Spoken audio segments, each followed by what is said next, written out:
The government's considering a radical new scheme to help first-time buyers by guaranteeing mortgages with a 1% deposit. Rishi Sunak and the Chancellor, Jeremy Hunt, are contemplating the plan to appeal to young voters struggling to get onto the property ladder. But experts say this is a short-term political fix and could backfire by pushing up house prices. Joining me now, mortgage expert RIz Malik. Riz, how nice to see you on the programme. Good afternoon to you. 99% mortgages. I think we thought that when we heard the words Freddie Mac and Fannie Mae, and we remember the collapse of the American property market, we were never going to hear about 99% mortgages again. We seem to have gone full circle with this new announcement that's come out, where the government's floating the concept for this mortgage where you only put 1% down and potentially they'll guarantee an element of it. I agree with the intention, Vanessa, of trying to get more first-time buyers onto the housing market, but I don't think 99% mortgages are the answer. All right, why not? What could they do? What problems did they bring about last time around?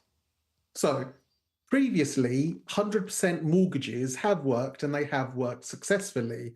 But Vanessa, at that time, the proportion of people's income that it took to buy a property wasn't at the same levels as it is at the moment. Right. If you look, especially where your studios are and where we are in London in the southeast, if you look at the multiples of the average person's salary that they would need to get on the housing ladder in the open market, the numbers just wouldn't stack up.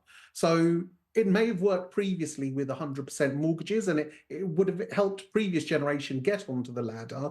But with the numbers where they are, it just doesn't make sense. All it takes, Vanessa, is for the market to change a couple of percent. And you know, the first-time buyers will be in a position of negative equity. You just asked, what is the solution? And I think the solution is to not think about the housing market in 4-year election cycles. We need a long-term bipartisan approach where the UK has a definitive housing strategy, Vanessa, of building freehold starter homes, not flats, starter homes available only to first-time buyers to get them onto the property ladder. We had some data come out today which shows that construction levels are massively down. We have the developers, we have the capacity. I think we need to basically utilise the resources to get things moving. And yet every time that's about to happen, either it's decided that whatever the land is not appropriate, it's a greenfield site, it's a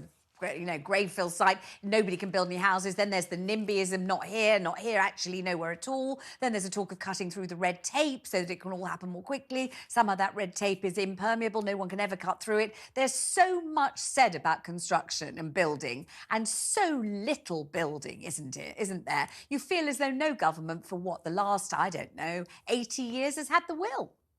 But Vanessa, we're on, I think, 16 housing ministers since 2010. Yeah. 16 housing ministers. By the time somebody's in post and they've got their business cards printed, somebody else is knocking on the door to take over. We need a long-term approach. We need a long-term strategy and cut the red tape for the developers. Where it makes sense, completely agree with you. Cut the red tape for the developers. Use modern construction methods. Let's get the homes energy efficient and let's get building for first-time buyers.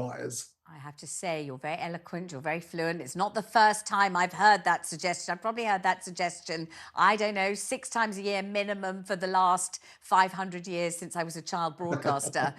Everybody says it makes a hell of a lot of sense, but nobody ever does it. Isn't that true?